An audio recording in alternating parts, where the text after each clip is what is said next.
Em 1956, o autor inglês Ian Fleming já havia publicado 4 livros de sucesso da série literária James Bond. O primeiro sendo Cassino Royale, em 1953, seguido por Viva e Deixe Morrer, em 1954, O Foguete da Morte, em 1955 e Os Diamantes São Eternos, em 1956. Com um quinto título intitulado Da Rússia com Amor, já em processo de edição e preparação para publicação no ano seguinte.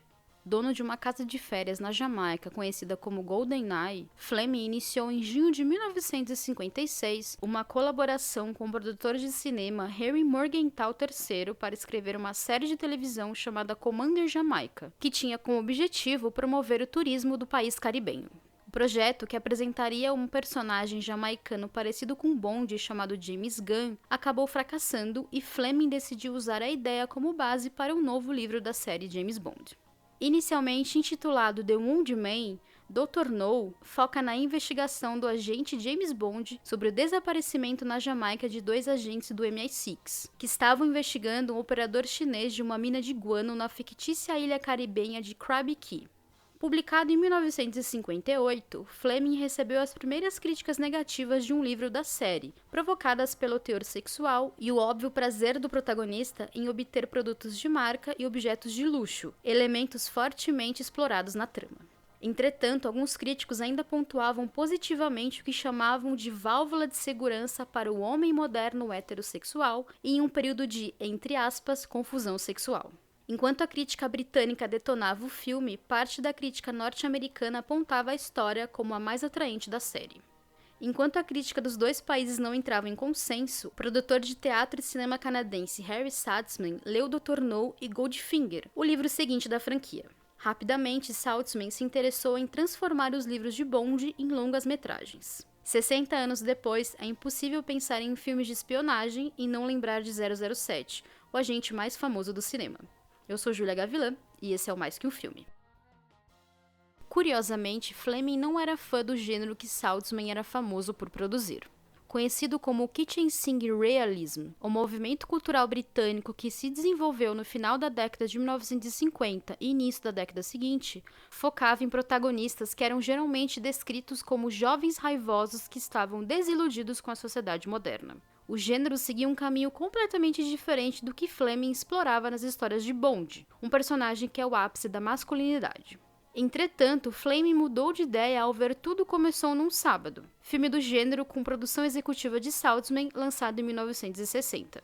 O produtor comprou os direitos de todos os livros de James Bond por $50 mil, com exceção de Cassino Royale e Chantagem Atômica, lançado em 1961. No caso de Cassino Royale, o escritor já havia vendido os direitos para o produtor Gregory Hatoff em 1955.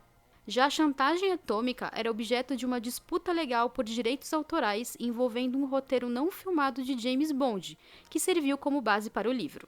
No fim, Fleming conseguiu os direitos do livro, embora tivesse que reconhecer que o material era baseado no roteiro do autor com Kevin McClory e Jack Whittingham. Anos mais tarde, McClory recebeu crédito como produtor em 007 contra a Chantagem Atômica, além dos direitos de refazer o filme no futuro.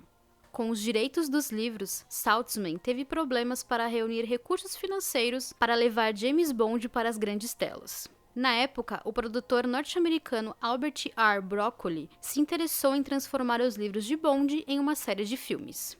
Saltzman não queria vender os direitos, no entanto, o roteirista Wolf Mankiewicz, amigo dos 2 homens, marcou um encontro entre a dupla.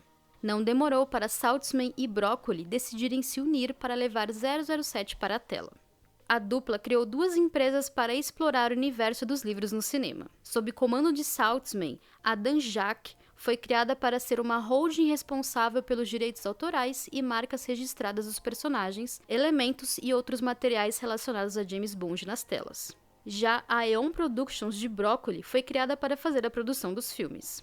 Para a produção de 007 contra o satânico Dr. No, não foi fácil encontrar parceiros para financiar o projeto, porque todos os estúdios de Hollywood pensavam que a história era muito britânica ou muito sexual. Eventualmente, Saltzman e Broccoli conseguiram um acordo com a United Artists para fazer um filme de Bond. Apesar do desejo de levar a história de Chantagem Atômica para os cinemas, a dupla escolheu adaptar Dr. No como um financiamento escasso de $1 milhão.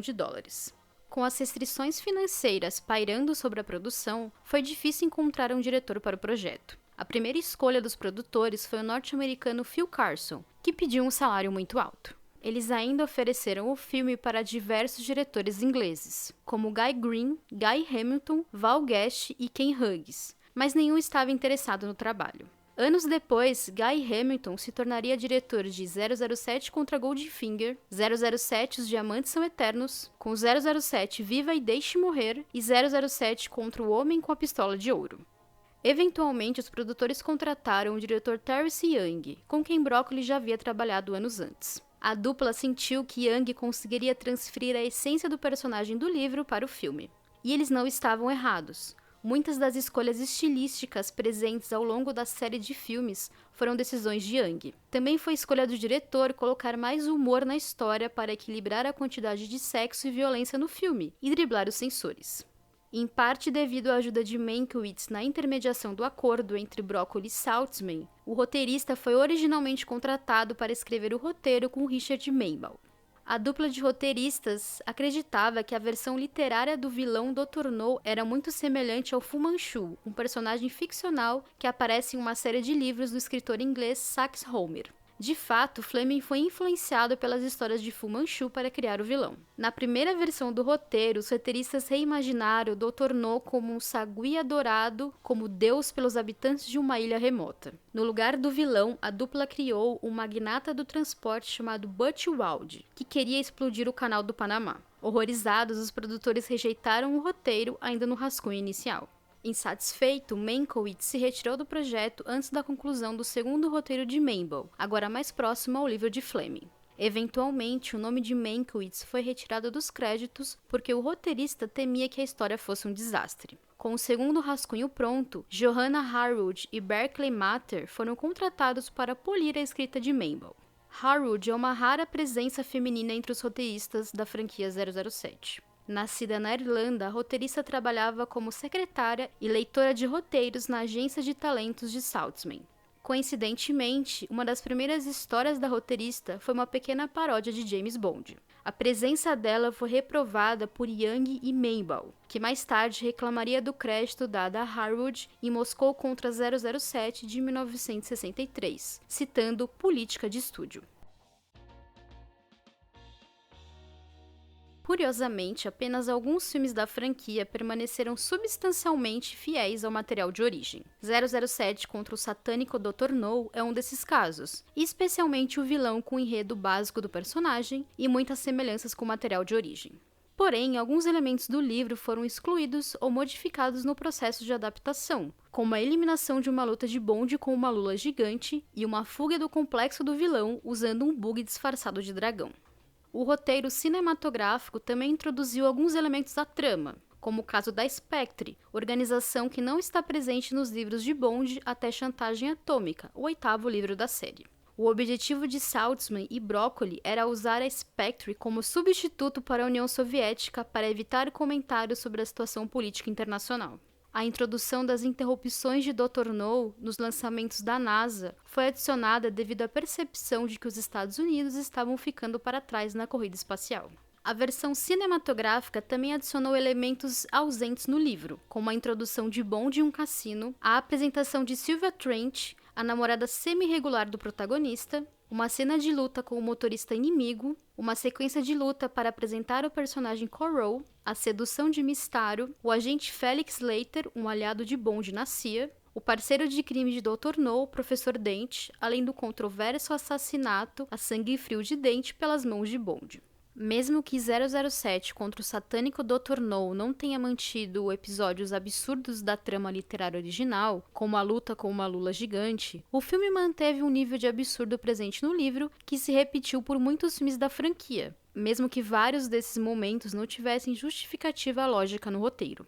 Algumas das escolhas criativas do filme também passaram pelo baixo orçamento da produção, com cenários construídos com materiais baratos.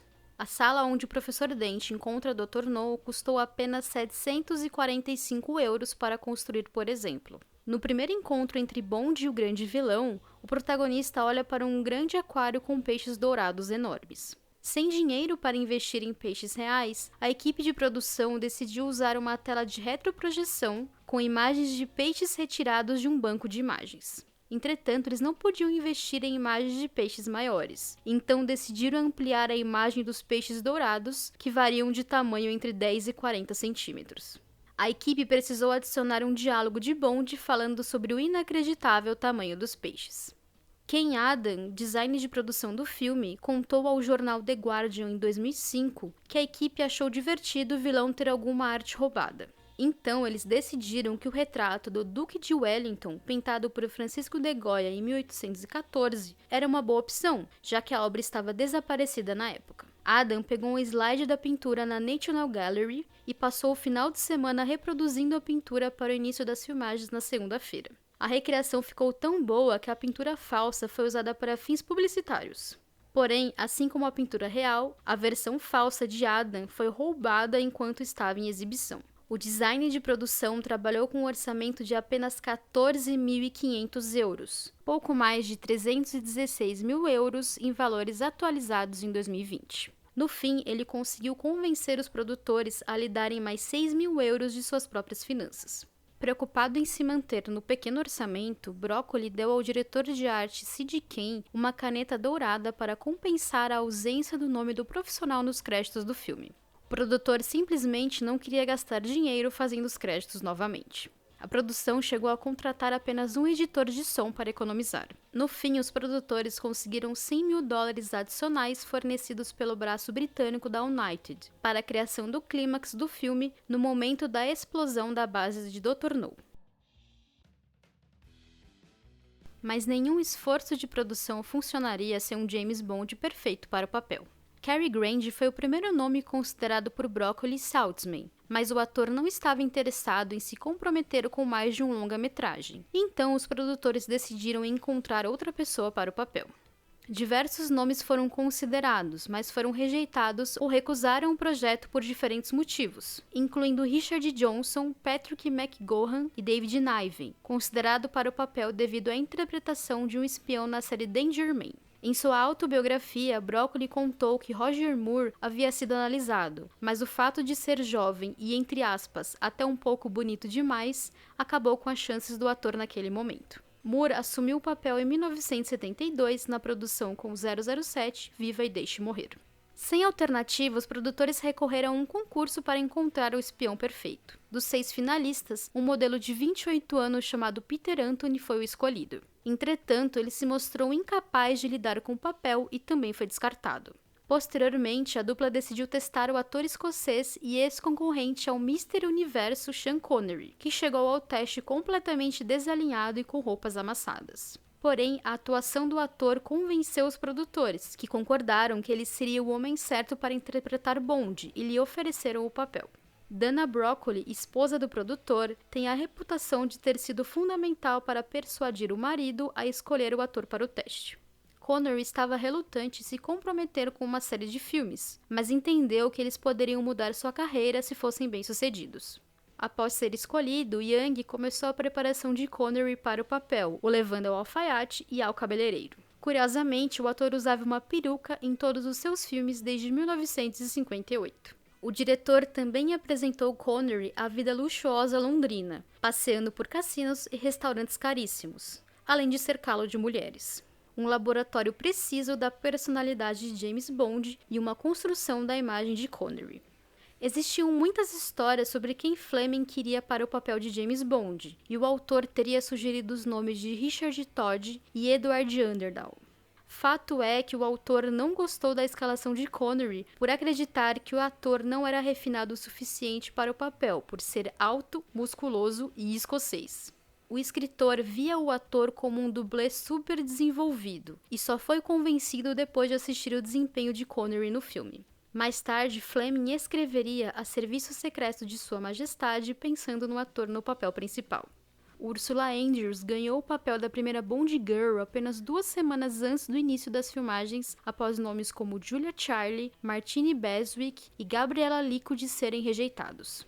Para parecer mais convincente como jamaicana, A atriz tinha um bronzeado falso e suas falas foram redubladas pela atriz Nick van der Zyl, devido ao forte sotaque suíço de Andries, escolhida para o papel por seu corpo voluptuoso. Outro ator que passou por modificações físicas foi o canadense Joseph Wiseman, que usou maquiagem para evocar traços chineses no vilão Dr. No. Por décadas, a problemática escolha de adicionar traços raciais em atores brancos foi muito comum na indústria cinematográfica.